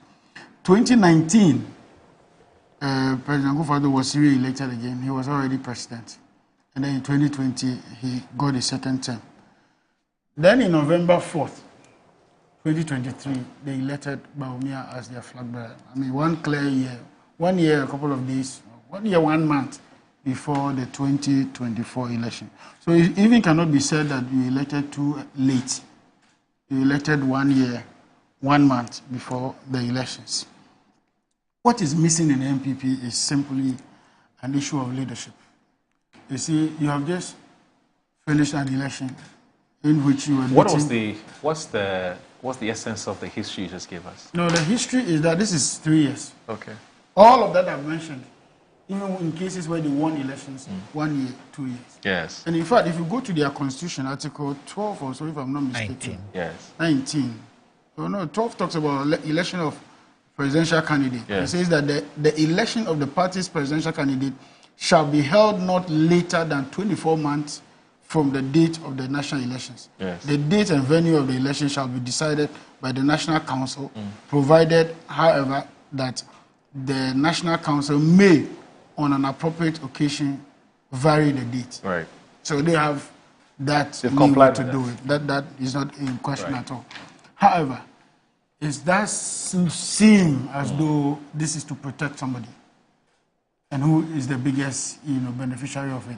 If you have national executives, constituency, regional people who are openly campaigning for a candidate, or even in the previous election, campaigning so openly for a certain cause, and these same people in cahoots with others now goes into a meeting, and in a 1 hour meeting, they have already decided even the date. It's not as though it's a proposal to say that, okay, when we go to our delegate conference, we'll table this at the delegates conference. They went and decided even the date. The only thing they fell short of was the venue where the so-called... Okay, so we're told, in fact, must have been on Wednesday or so, according to, what's the name? This guy, Kamaluddin. Yeah, Kamaluddin was telling us these are proposals from the Professor Michael Quay committee report, and that said that the ideal time for the party to elect a flag bearer would be in January next year. That's fine. I don't have any. These are their internal. So I mean, issues. it's just to let you know that it wasn't something that was just said at the whims. These were things that were contained in. No problem. So my point is that so they went into a meeting, a 1 hour, 2 hour meeting, and they managed to decide on the date. On the date, yes. That was very curious. Right. For some of us who are watching from abroad, right. from and it's important because the report talks about early Congress. It didn't necessarily it didn't give any date. So early Congress, and they are here to go to a delegate conference. They call it delegate conference or Congress. So conference. So what is happening? So the conference is what is happening next month. Yes. Right, and the Congress is in January to elect a flag bearer. Yeah. And let me rudely interrupt. I beg you. I'll just take a minute of your time. Okay. You're still watching Good Morning Ghana on Metro Television. Please stay with us. Political.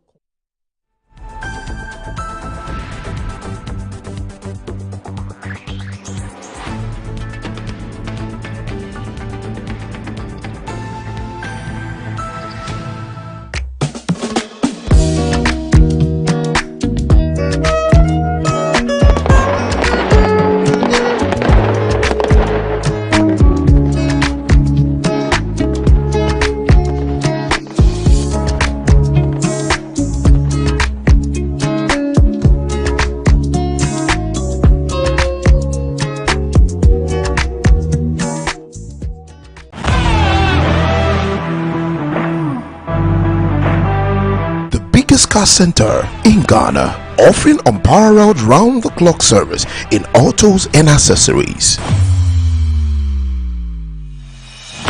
Nadam Autofix is the biggest distributors of used tires in Ghana, offering first-grade second-hand car tires of all rim sizes at both wholesale and retail prices. We are also the leading name in car sensor diagnostics, corrections and sales of car accessories. We excel in car washing and detailing with state-of-the-art steam engine washing machines that keep water away from your engine, ensuring a clean, healthy and responsive engine.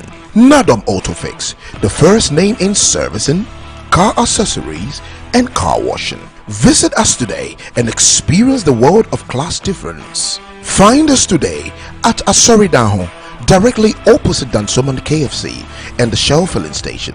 For more details, you can call us on 0503 244 266 or 0535 339823. Nado Motofix, Wukwain Sunyonko Papa. Wabedum time aso. Hey, J. Watch it, na learning. Missy, watch and learn. Makwaya mabesisia. Abozege. Akache say no ya konate and the more drink woman. Hey. But I tell you. Oh, sorry. She knew her old days. Eji. Dabio, baby wom. Ready? Hey, baby wom. Ah, Aji! I'll cause some discomfort. Ah! Sorry, uncle, where would the dad? Why your funeral? At your phone for Aerofield Trading. Sorry, it killed them all. No mum share Nanda Daya was mosquito call is to do a munumu. Na say spray with them musa. Try sima a dronum and sana ko dynamo. And Kratoi FDA Ajatum.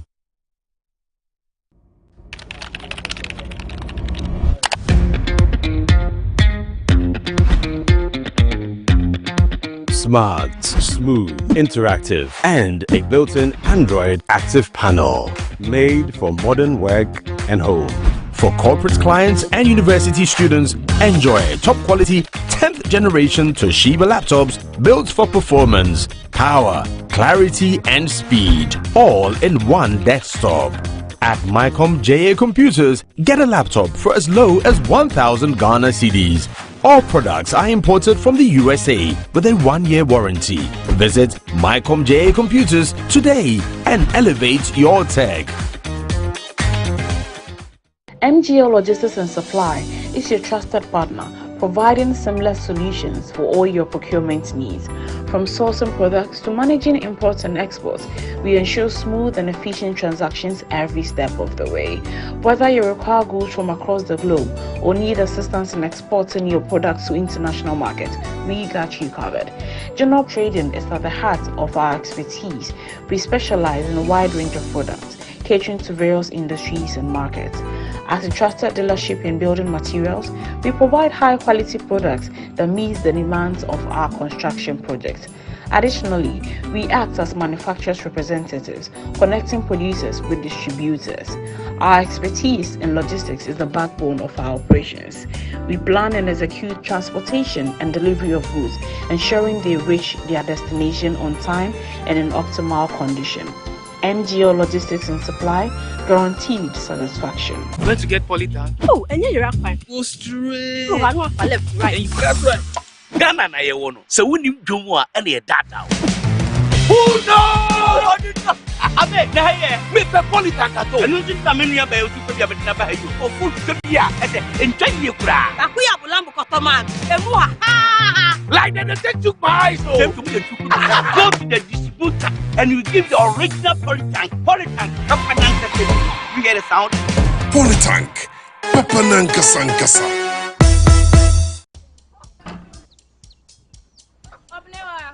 Mommy.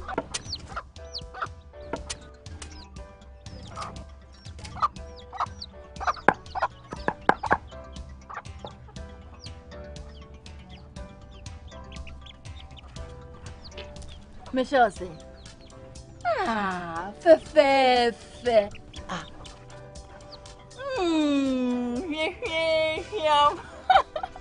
Different era, better result. Time has changed and time has brought Kel Charcoal Toothpaste. Healthy gums, anti-cavity, fresher breath, and it whitens teeth.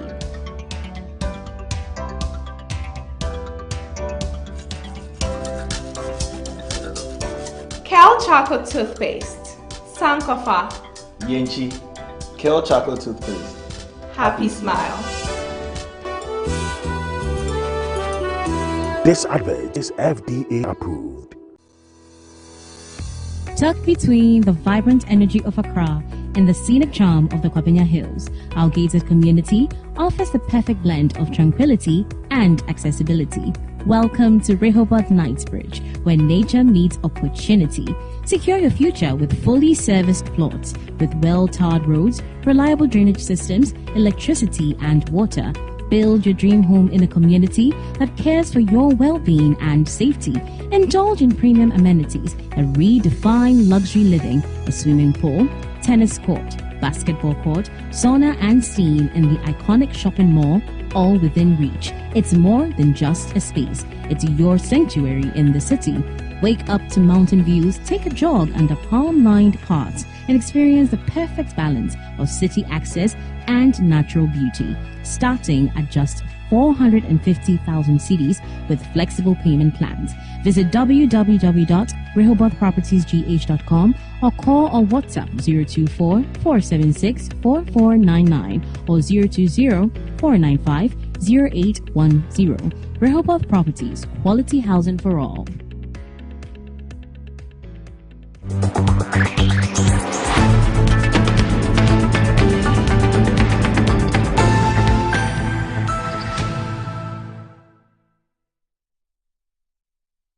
All right, just live from Good Morning Ghana on the Metro Television, and I'm here with Mr. Ernest Adade, who's a communications member of the NPP, and also Wanda Madilo, who is also a communications or a spokesperson for the government, that's the NDC government. We're talking about the NPP and the NPP's National Council decisions and matters arising.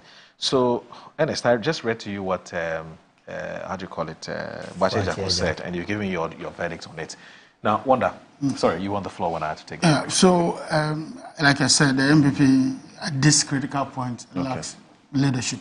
Leadership on the front of the national executives or whatever they call it, national council, whatever. I think there's that missing gap which is that the party lacks leadership and direction. Okay. And if they want one, we can provide. We're available to give them, to grant them leadership, because we want a very credible, a very vociferous, a very, alternative reading opposition. We don't want to have a one-party state. Why am I saying this? We think that, or I think that, this whole decision to rush Congress and to elect a flag bearer is to benefit a certain individual. I mean, the name is obvious why they would do that, because you have these same executives in the last elections, when they elected Bawumia somewhere in November 2023, on top of their voice, who they are campaigning for, who they want the person to win and all that. Then all of a sudden, the constitution says 2 years to elections. You cannot elect a flag bearer when in opposition and all that. Now, you have a situation where this same group of people have called a meeting called the National Council meeting. Content of which meeting has not been made, known to their delegates conference, which is the highest decision-making body yet. And I'm told that it should be happening next month or so. That body can actually overturn everything that was done, at this National Council meeting. But do you see that happening? Do you foresee that happening? Well, as to that, if that will happen or not, would depend a lot again on leadership. Whether those at the helm of affairs currently are open to objectivity and open to what the facts should be. If it is a contrived position where they've decided that this is how we want to have it, then there's nothing going to happen, because they are the same people to table these motions at the National Delegates Conference, which they want to have in July, right? And so that's a concern. Number two, we are told that some 60 MPs declared support for Bawumia already. And that baffles some of us, because run up to the last elections when he was contesting between himself and between himself and Kennedy Japan. At the time, they had 138 MPs, right? 138, 137, 138 MPs, we were told. At the time, we were told that some 120 MPs had declared support for Bawumia, when they had 138 in Parliament at the time. Right. Then, come forward. Today, we are told that 60 MPs have declared support. At the time, they have 87 or so in Parliament. What is happening? Is this confirming the view that Bawumia keeps losing grips of the party, grip of their grassroots, and then the command structure of the party, and that is why they want to do this, to perhaps halt the degrading fortunes of Bawumia in the party? Is it the case that the current executives are afraid that when the Electoral College is expanded and more people are having the chance to elect their leaders, they may lose their elections? Is it the case that somebody is hiding something? And whatever it is, we are not interested. What we are interested in, we want a very credible opposition to work with, and I say work with, to give us an alternative view of how this country should be run and run properly. Whoever they decide, whether it's Bawumia or it is Kennedy Japan or it is Brian, we are not sure whether he's contesting yet. It's the 1 month over, the 1 month for his group to go and do the, conduct the survey for him. I don't know if it's over. I don't know what reports are on the table, and I don't know what will be. But I know of Jaco as well. I know of Kennedy Japan. I know Bawumia himself. I know of, one or two others names that are coming out. Joe Gatti may also join the race if the opportunity is given. You mean Joe Gatti? Yeah, of course, Joe Gatti. Yeah, he's contested before. So, he hasn't given us any scintilla of, hint that he would contest. But anyway, anything is possible. So the number of people that contest, not even because then Adadi has just hinted us that there's more. Not contest. Yeah, said there's more. May also contest. Yes. Adani may also contest. He's coming. Yeah, he's contested every. I want to test you seem to like Adani. Adani has contested all of them. Yeah, he doesn't contested give up, almost all. I mean, since he started. He'll contest and get 2, 20, 30. He doesn't give up. I mean, he's very, very. When the former director of communications for Nanado in the 2008 elections, what's the name? The man who is the physician who is based in America. Atta Kennedy. When he got one, he decided not to do it again, not to contest again. He gave up very early. He wrote a book and then Chasing the Elephant. Yes, the politics of actually went to the bush. Yes, today yes, you yes. want to. Why are you interested in the? These days now seem very real. In that he still doesn't understand. No, he's looking for the people who promised him to vote for him, but they didn't. I mean, he still can't find them. And it was only. Did he even vote? You're entitled to vote for yourself. Isn't it? So that's his own. He's only that's one vote from him. You remember there was. You are going back in history. Delegate General Eskin, right? Yes. That's another example. So indeed, the MPP seems to be struggling, with what to do going forward. Okay. If we were them, and then they could look for our blueprint. When we lost 2016 election, it was a difficult moment for all of us as well. We also commissioned Professor Kwesibotre report thing. It came, works were done on what to do and all that. And we approached it, in a more introspective view. I mean, very honest to yourself. Where are the issues? Should we expand the Electoral College? Should we not expand it? How much should we expand it? What date is ideal? How do we run it? And we still went through the process without having to crunch, the wheels as they are doing right now. This is a total mess. I mean, this is a disaster. Are you sure? It's a disaster because you have this same executive. And let me explain the bigger picture for you.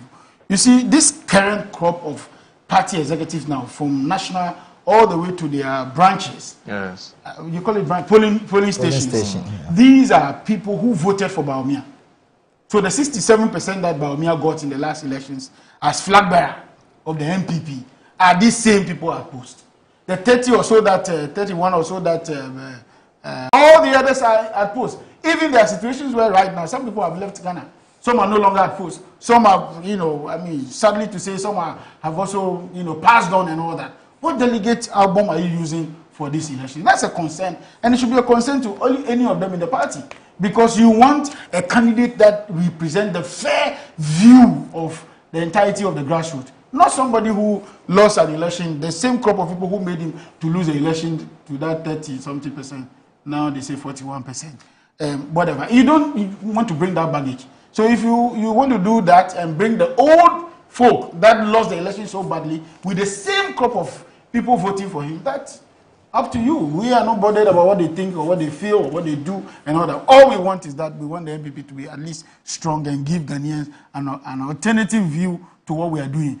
Genuine criticism now that goes to the heart of this country, that goes to the economy and how we run our governance structure in this country. Not necessarily how weak they are and all. We are not interested in how weak they are, but I think that they should do what is fair and play by the rules. These are rules that have been with them from 1992, the MPP, when it was established. And from 92 to date, all of a sudden, because of Baumia or some national executives who fear that they may lose their elections, they fear a tsunami coming and want to crunch the wheels. I don't think it is the way to go. It doesn't also leave a good basis in what we call precedents.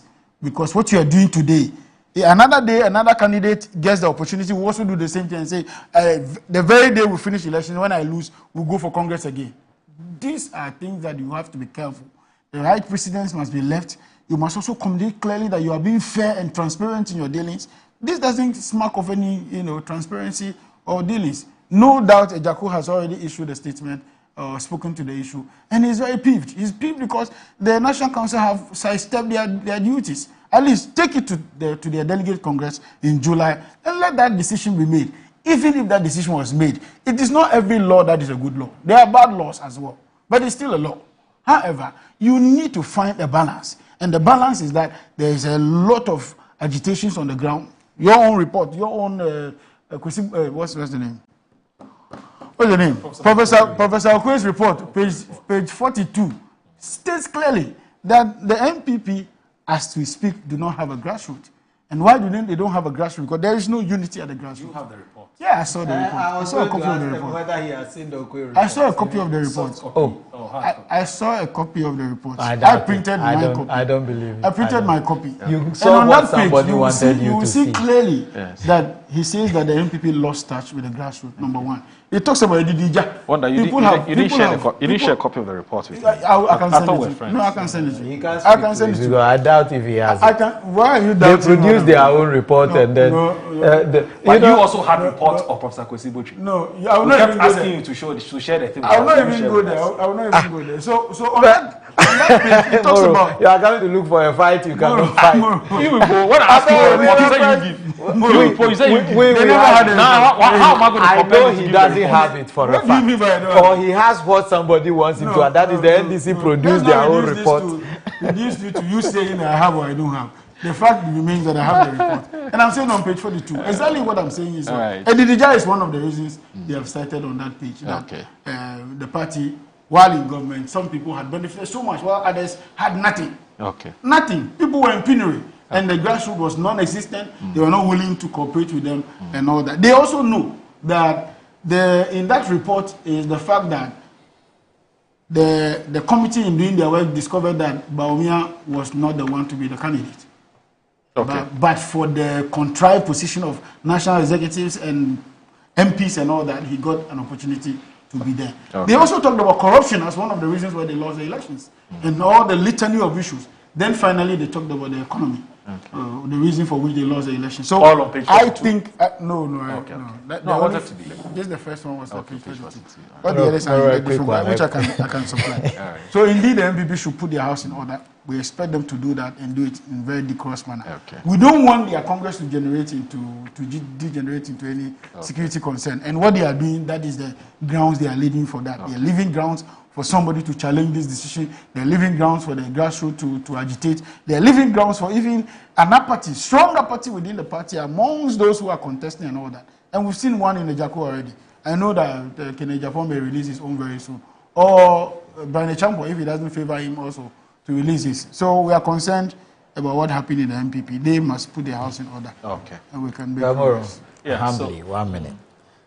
He seems to be crying more than the bereaved. No, I'm just helping. Our congresses have never been bloody, and I don't think. But you have never done election 3 years. But you have never organized the election 3 years. The only bloody Congress we have. You remember that one? No, we don't want to remember. You say you don't have. We don't want to remember. So what happened in Koforidua? Even the NDC emerged stronger, and they won in an election.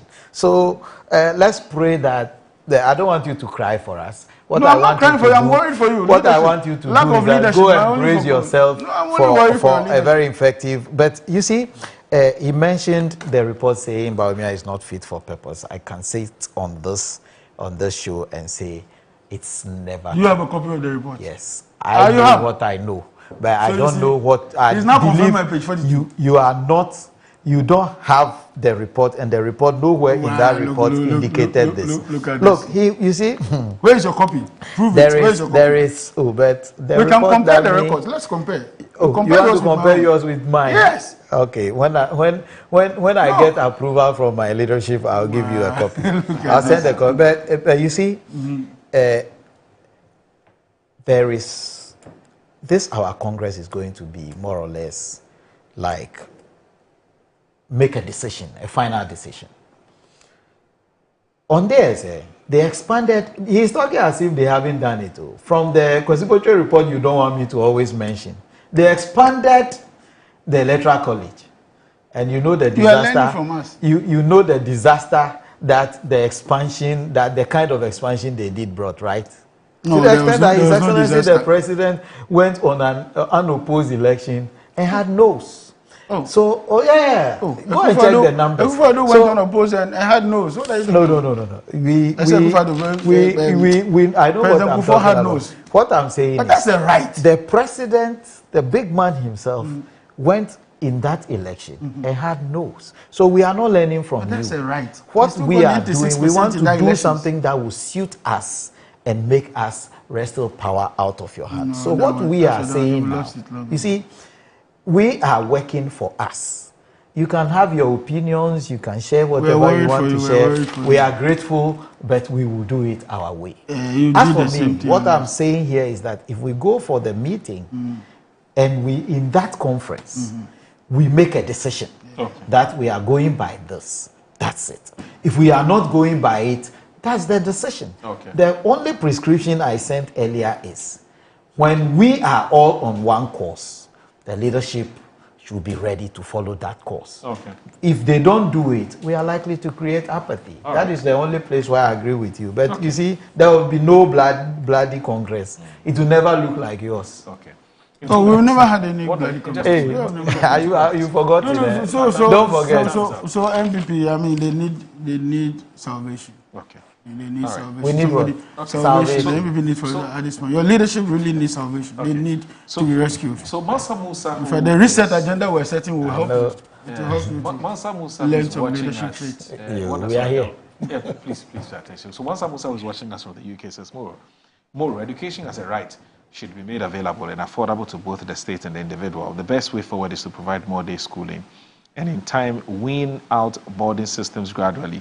This is how free education is managed, even in well-resourced countries.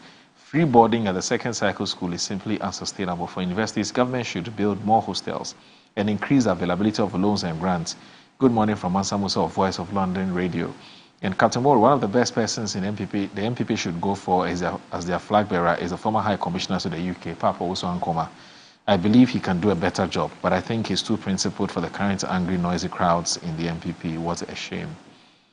And Hassan Sawudogo says, Salaam alaikum, bro. You see why Nanado and Bamia failed Ghana? Because Nanado was sleeping on his work whilst Gabi was doing his own thing around and doing his own thing and doing things anyhow for all kinds of criminal something.